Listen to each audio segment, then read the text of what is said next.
Hey y'all! Well, exciting day. I am ready to start building these things for sale. And I finished up this second prototype that uses the musical power supply output transformers. The first one was using the EDC Cor. And I did clean up a little bit of the wiring like I think I talked to you all about. There were some great comments from the viewers, like using the unused pin on the output tube socket for the screen stopper resistor. And then change the heater wiring up a little bit and just some minor tweaks along that line. Then we changed the tag strip use in the front to kind of clean up that wiring, but nothing earth-shattering. It was basically just kind of cleaning the wiring up and getting used to this new 600 volt rated 18 gauge solid core wire that I was using, which is really awesome too. And anyway, the winner is, for now, the EDC Cor output transformers. And after getting these things built, first thing I did, swapping the tubes to make sure that the tubes weren't the thing that was changing between them.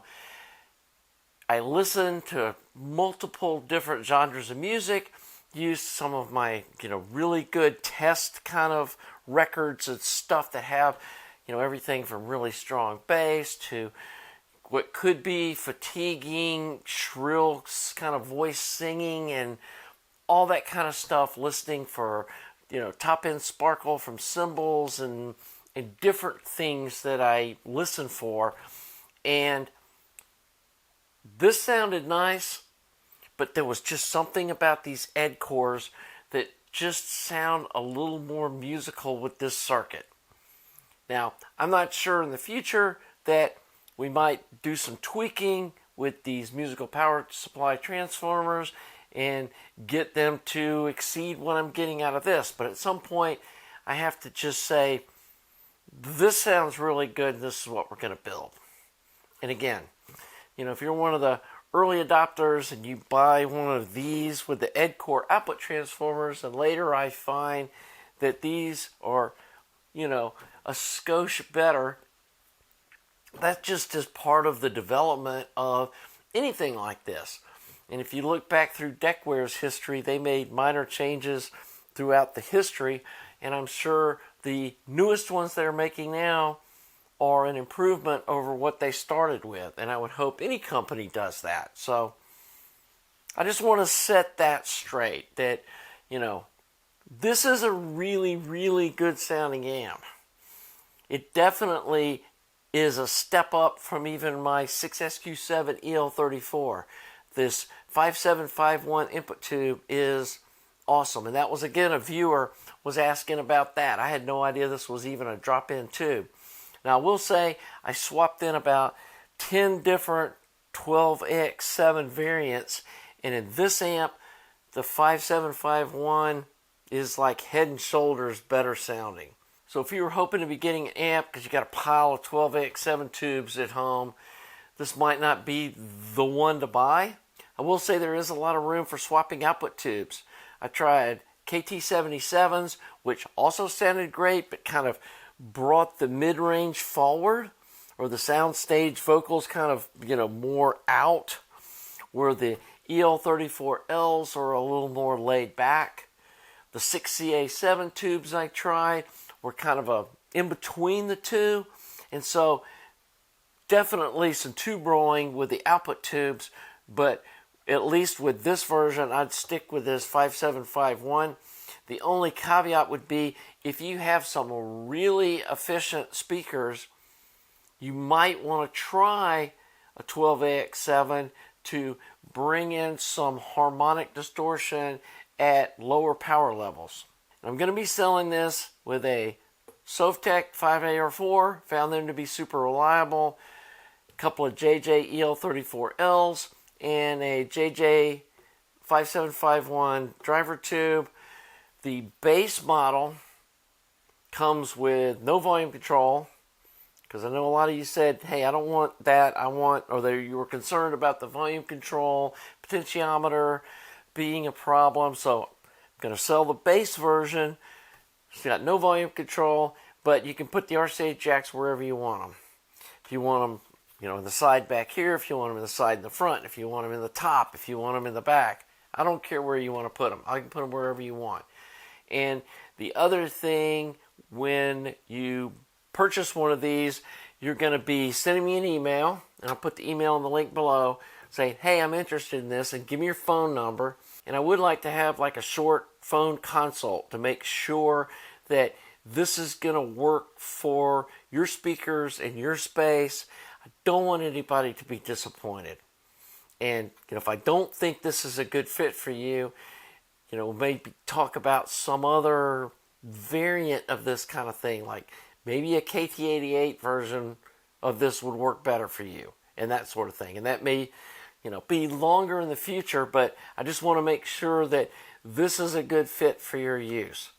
And I would say this is really designed for a 3 to 4 watt usage range, and then it's got up to 7 watts before it starts clipping, and then obviously, it can be lower, and it's going to have good harmonic distortion even down to like 1 watt of usage. And so this will be a really sweet, warm tube kind of sound amp for that power range. So, if you got something crazy like Magnapans or some super hard to drive speakers, this is probably not the right amp. Or if you're one of those people that likes to listen at 100 decibel sound pressure level, rock and roll kind of stuff, probably not going to be ideal for that either. It's probably going to be more for, I think with some KT77 tubes. I tried it with some rock and roll kind of stuff, not really metal, but like listen to some Eagles and some B-52s and that kind of music.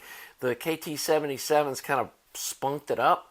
So you might have like some EL34Ls that it comes with, and then the JJ KT77s, which are also inexpensive tubes, to swap in to get a little different sound for those kinds of music types. So anyway, like I said, it's going to come, no volume control, and the base model will have this little tag over here to the side, covering up where the volume control would be. And then we'll talk about where you want the RCA jacks. And then if you want a volume control, I can install one. It's about $75, and that'll cover the audio note, volume control, and the cost of the knob. So it's basically, I'm not charging you any installation for the volume control, just it's extra parts. And so the base model is going to sell for $19.50. That's $1,950, not $19.50. So $1,950, and yeah, if you're interested, shoot me an email. I know when I first talked about doing this and I put this price point out there, it's kind of what made me go ahead and develop this thing, is people thought that was a reasonable price point for a made in USA product that has the quality. And I'm testing every one of these, listening to them before they're shipped, burning the tubes in, and I'm not going to ship out one that doesn't sound good. Nothing gets the skunky badge until I'm happy with it. As you can see, that one doesn't have one. Not ready to put a skunky badge on that one yet. And again, these musical power supply transformers did test better, and they had about 0.5% lower distortion, and especially at lower frequencies, they had a much better looking distortion profile. But I don't know, there was just something about this that just kind of has that 3D holographic magic going on that this one with these transformers just was missing. And if you heard this by itself, you'd go, wow, that sounds good. But this one definitely has the magic going on. So anyway, I'm planning on building about 5 of these to start out with, and just see how the sales go and see if people like them. And then I'm going to continue to be tweaking on this musical power supplies version. I'm going to be looking at doing one with ISO Tango, transformers in the future. I showed y'all last week, I've got a pair of those. I've also got some transformers coming over from Thermionic Labs. Probably going to be using those on the wood chassis version that we talked about too. And so there's going to be some various models going forward. And yeah, things are going to get kind of tweaked as I go along. But I'm happy with the way this version with these EDC Cor transformers and this set of tubes sounds. And I think anybody, if they've got speakers that'll work in this power range, will also agree that this is just a great sounding amplifier. Comes with Mundorf caps. It's got audio note, bypass caps on the cathodes of the output tubes. It's got Nikon caps and a Solene cap for the first cap in the power supply, like I use in all my amps that I know really sounds good. This thing's got really nice bass response. I mean, it's got a really good, it's just got a thumb thing going on that this one just doesn't have it. I don't know what the deal is. When I look at the measurements, it should be as good or better, but this one's just got something magic going on with these tubes, this circuit, and these transformers. And yeah, I'm happy with it enough to put this thing out and let some of you listen to this and see what you think. So if you're interested, hit my inbox. Email address is below. I'm going to take the first 5 folks that email me or are going to get the pre-orders. And I'm not, I'm just going to put your name down. I'm not going to take any deposits or whatever. I'm just going to, if you're interested, I'm going to get building them. I got the transformers ordered from EDC Cor. Not sure how long that'll take. Hopefully it's not that 8 to 10 week thing, but who knows. So as soon as I get those, I'm going to go ahead and get the rest of the amp built. I've already got the chassis and the transformers, the power and choke and all that here, and the tube sockets and tube rings and all that. I've got enough to build 5 of these here, so I can go ahead and get all that done, and then when the output transformers get here, just pop them in and we're done. So anyway, hope you all are as excited about this as I am. Do feel like this is going to be a good spot now that I've got this kind of finalized to finish the BOM up, finish up the circuit design schematic, get that all published for you guys that want to DIY build these, which, hey, that's another thing that I'm really happy about, is being able to put this thing out to the DIY community, have y'all build it and say, hey, Skunky's right, this thing does sound great. And it just, that helps build the brand and all that stuff. So I'm excited about the DIY community diving into this and building these for themselves. It's going to be a fairly inexpensive build too.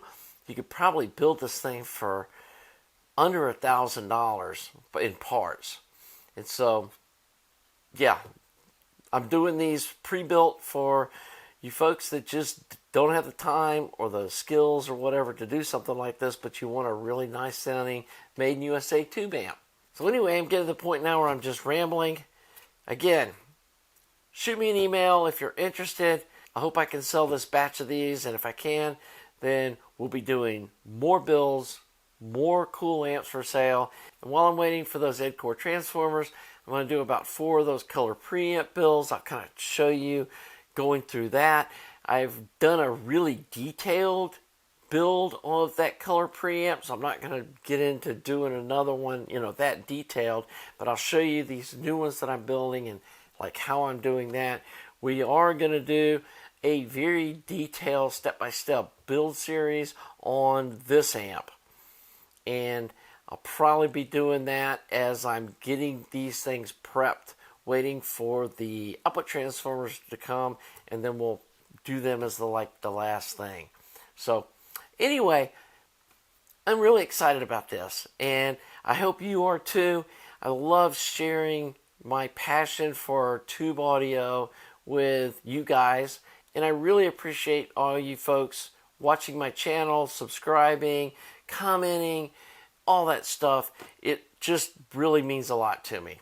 And so comment below, let me know what you think about this. I also want to thank Patreon supporters and also you folks that make donations to the website. It's really helped me kind of get this off the ground and has given me the confidence that I'm onto something here. So anyway, I think this is a good time to end this video. I'm kind of rambling along. And until the next video, have a nice day.